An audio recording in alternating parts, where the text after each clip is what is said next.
menjelaskan tentang kecerdasan buatan manusia yang dianugerahkan Allah Subhanahu wa taala kepada kita. Pada kesempatan ini saya akan menjelaskan atau hasil dari pemikiran saya tentang kecerdasan buatan manusia yang akan saya sampaikan.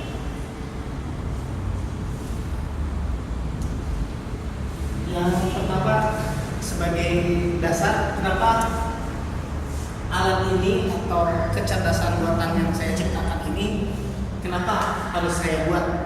Alasannya adalah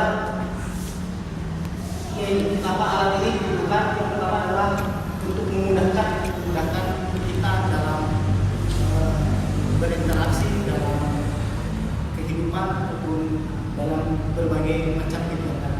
Yang kedua, untuk mengefisienkan, artinya untuk mempercepat bahwa pekerjaan kita ini bisa lebih cepat, ya, lebih cepat. Kemudian yang ketiga, cepat di sini artinya tidak memakan waktu yang terlalu lama.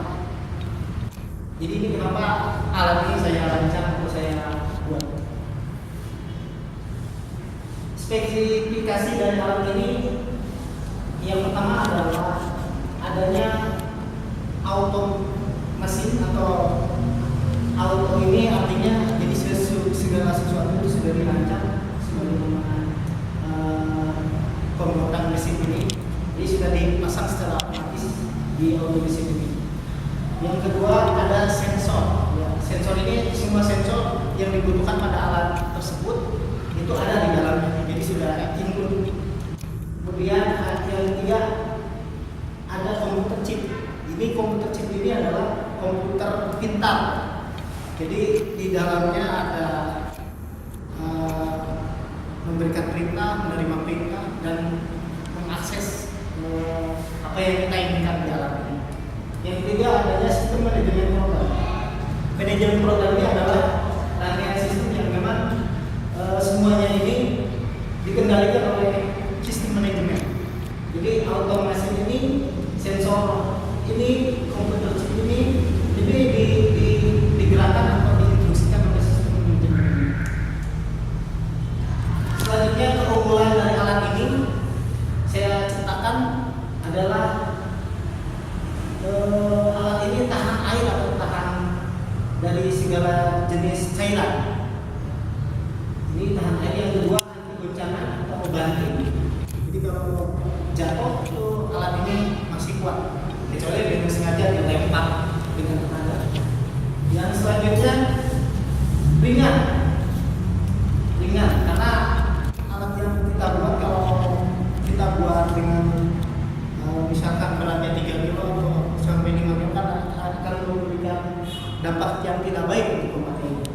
Jadi alat ini ringan. Kemudian baterai lifetime, artinya baterai ini sepanjang masa atau sepanjang hidup. Jadi umur baterai ini tidak ada masa kadaluarsa.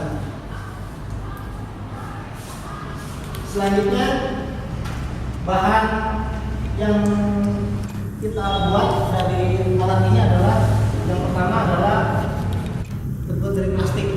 Tentunya plastik ini sangat ringan dibanding besi atau baja.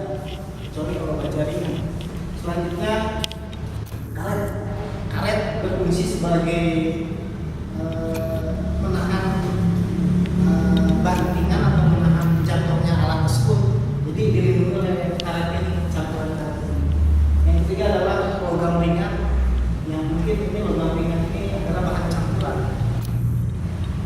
Selanjutnya yang kelima ada magnet mikro. Ini artinya untuk membuat daya alat ini atau membuat suatu energi melalui magnet mikro. Karena kalau kita simpulkan bahwa semua alat yang ada atau yang kita gunakan itu hampir semua alat menggunakan teknologi magnet. Contoh misalkan terjadinya aliran listrik besar itu terjadi karena ada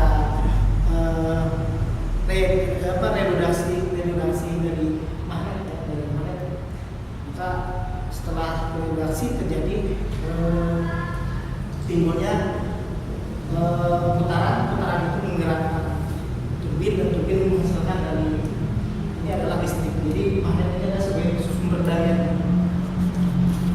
Selanjutnya desain, ukurannya tidak terlalu kecil, ukurannya tinggi 5 cm, ukuran lebarnya 5 cm, tebalnya 0,7. Istilah seperti pin ya, ini masih dirancang, bentuknya beragam. Mungkin nanti bentuknya ada yang bentuk kotak, trapesium, lingkaran, dulu banyak bentuknya. Ini lagi kita coba direncanakan, dirancang. Kemudian baterai 50.000 mAh, ini sudah cukup untuk kapasitas, dan di sini nanti baterai ini ada pengisian ulang kembali, dicat kembali. Kemudian speaker turbo pico, jadi suaranya sangat besar karena ada turbo. Kemudian mikrofon juga sangat sensitif. Jadi pada saat kita alat ini disimpan di sini, kita berbicara, alat ini otomatis menangkap karena sensitif dari hal tersebut. Lanjut, ini manual operasinya, sistem atau cara kerjanya setahu saya. Jadi untuk memulai alat ini tekan tombol on/off, nanti kita lihat di gambarnya. Dan setelah kita tekan tombol off, maka semua sistem, semua alat ini sesuai dengan fungsinya bekerja.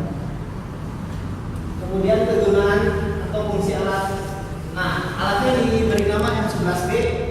Ini M11B adalah inisial penciptanya lah. Jadi diberikan inisial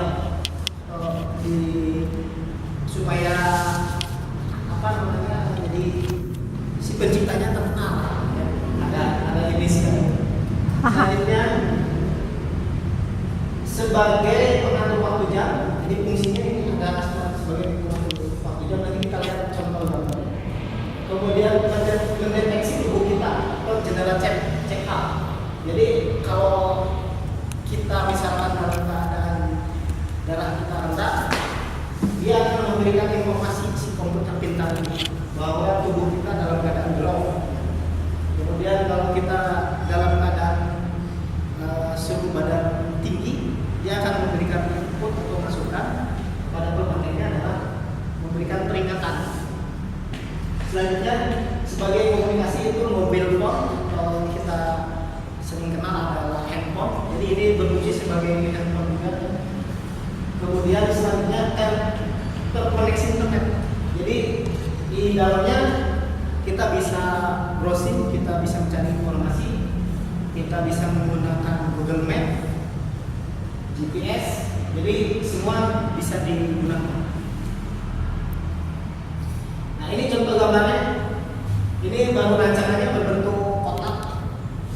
Rancangannya seperti ini. Ini pengatur jamnya. Jadi waktu ini menu-menunya untuk menampilkan apa yang kita inginkan. Ada putar lagu, ketiga ada radio dan lain-lain, musik. Kemudian tombol power off di sini. Kemudian ini mikrofon sensitifnya di sini. Kemudian ini kamera di depan. Selanjutnya ini tampilan belakang. Ya, ini lebarnya sekitar 0,7. Ini tampilan belakang, ini kamera belakang. Ini speakernya. Kemudian ini perangkat untuk penggunaan perangkat lain. Dan ini adalah perekat pada pakaian atau baju. Ini gambaran dari alat yang saya buat. Harganya saya ajukan kepada halayak ramai, itu sekitar 49.500.999 rupiah per unit. Jadi ini memang biaya ini memang bukan sekedar mahal, tapi ini membeli teknologi ya. Membeli teknologi, bagaimana teknologi ini bisa kita gunakan untuk membantu kehidupan kita untuk berkegiatan. Oke, saja, terima kasih. Ini adalah alat yang saya buatkan, semoga semoga bermanfaat dan semoga menjadi inspirasi untuk rekan-rekan seluruhnya. Terima kasih. Assalamualaikum warahmatullahi wabarakatuh. Pijit apa? Nih.